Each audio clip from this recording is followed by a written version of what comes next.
types of games in artificial intelligence. We've been talking about games all along, and we understand that is one of the most interesting areas of exploration.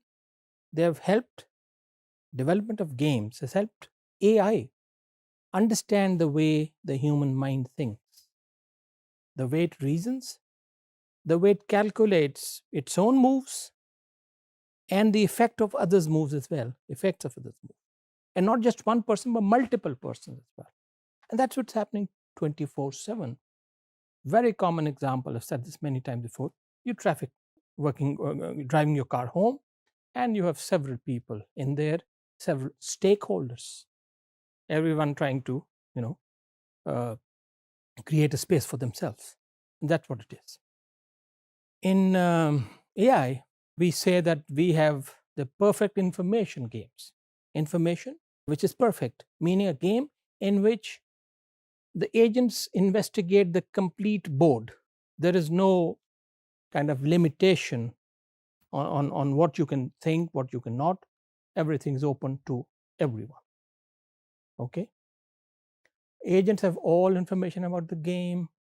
They can see the other moves also, like chess, like checkers, Go, etc. Imperfect information. Then agent does not have all the relevant information about the game and not aware of what's going on.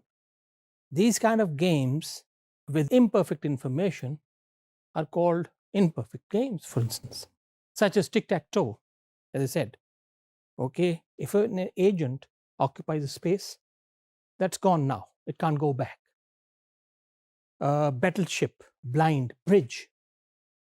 If you're thinking, some people think that tic-tac-toe, okay, you can retract. You cannot. Once you have placed a cross somewhere, that's it. You can't go back. Now, if you compare this, say with chess, for instance, in chess, people can move on. You don't go back when you made a move, right? So that board position may be occupied by a piece that in your control, but it's not permanent. It can move on as well, right? So it may be that board position may be occupied at some board position during the game, but it may become opened up, relieved, if that particular piece moves somewhere else. So there, compare this with situations with this tic-tac-toe, okay, or blind or bridge and so forth. Then there are deterministic games that follow a strict pattern and set of rules for the games, and there is no randomness associated with them. There is no randomness. Every move that you make in these games is in a way precisely, but whether precisely or not, it's calculated carefully by each player. Now, other games called non-deterministic. These have various unpredictable events. What do we mean by that? There's a factor of chance or luck. Think about it. This factor of chance or luck is introduced by something called a dice. You throw that dice on a Ludo board or in a Monopoly game, and it comes up with 5, for instance. So you can move 5 positions. If it comes up with 4, you can move 4. If it comes up with 1, you move 1. Now, this is that unpredictability. You are a player, you may want to reach, let's say, 10 steps away. These 10 steps could be 4 and a 6, it could be 5 and a 5, and so forth, right? You can't predict, depending. So there is this factor of chance introduced, and that's why these are called non-deterministic, right? Rolling of a dice happens, as I said, Monopoly, Ludo, or cards, the game of cards. Highly unpredictable. You may have several cards in front of you. Okay, you can make a random move. Nobody can predict that, right? So these are random.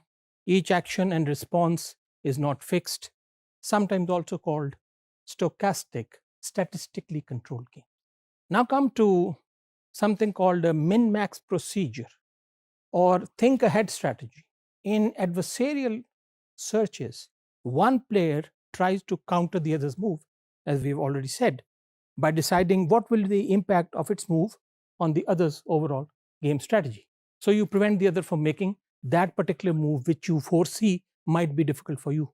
Now, before you make a single move, you also intelligently try to think a few moves ahead.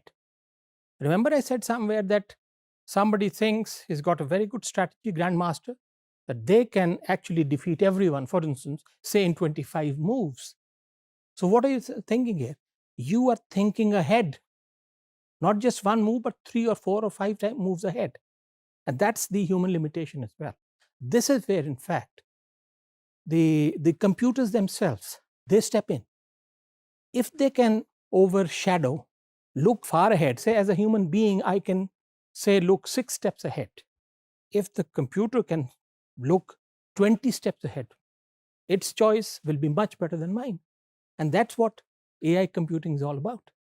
So you look ahead several steps in terms of tree or graph terminology, you look downwards a number of steps down the game tree, and then evaluate the impact of the moves. Now, this situation, this arrangement, is also something called a situation analyzer. Call it a function. Situation analyzer converts all these judgments about the board situations into a single number called a quality number. From my perspective, for instance, that if I make a move, say, a pawn to the left or a pawn to the right, and these new positions, what do they mean for me? So what you do is you actually pass this information to a situation analyzer, these two board positions, and then it comes up with a number that you've already, put up in the function itself, how to calculate a good board position versus a bad position compared for me, not for my opponent. So situation analyzer converts all these moves that I think about into that quality number. And it is also called a static evaluator. Static evaluator. And the score of the number is calculated, is called that static evaluation of that particular board position. Now, that board position, as we know, is represented on a tree as a node. Okay, so every node in a tree, which is used to represent a chessboard, for instance, that will mean one board position. Now, the result of that static evaluator, it can give positive numbers, it can give negative numbers. By convention, a positive number, will favor me, let's say, for instance, I'm trying to use it, and the negative number will favor my opponent. So greater a positive number, that means this particular node, a board position, is good for me. But a negative number for the same board position, could mean good for my opponent and bad for me. So this is how you use that situation analyzer, trying to indicate favor one person, one player to the other. And the person who's trying to use the positive numbers for her or him's favor is called the maximizer, the person who's trying to maximize the static function. And my opponent will call the minimizer. So he's trying to get a reduced number on the static evaluator. I'm trying to maximize. So I'll move in those directions, and he will move or she will move in the opposite direction. So maximizer and a minimizer. Now, a maximizer now, as I said previously, as a strategy, has to keep in view the choices available to the minimizer as well in the next step. So if I make that move, will it make the other person more stronger than I am? Or will it make him weaker? And then when his turn comes, he will ask himself the same question. And we try to preempt each other's moves. So you don't just move yourself, you also try to anticipate the other person's move. If you look at the example of this board position, you're standing at node A, the maximizer wants to decide which node to visit next, that is, choose between B and C. And maximizer wishes to maximize the score, apparently being 7. So he wants to get to 7. The maximizer should get to C and then go to G, for instance, because G has a score of 7. Now, when the maximizer will reach C, the next turn will be of the minimizer, which will force the game to reach configuration of node F with a score of 2. So it will try to push me for a lower score. I am trying to maximize. Hence, the maximizer will end up with a score of 2 if he goes to C from A. On the other hand, if the maximizer goes to B from A, the worst that the minimizer can do, the opponent, is that he will force the maximizer to a score of 3. Now, since the choice for maximizer is between 3 and 2, the maximizer will try to reduce its damage control. Okay, so the maximizer will go to B from A instead of going to C in the hope of reaching 7, which his opponent won't allow. So that is the idea. The maximizer will actually maximize, but also try to minimize its loss as well. Remember, I said you could win in 15 steps, but somewhere in the middle, if your opponent pushes you in the wrong direction, you may end up losing the game as well, okay, which you don't want to do. So whereas you do want to win, you also don't want to lose.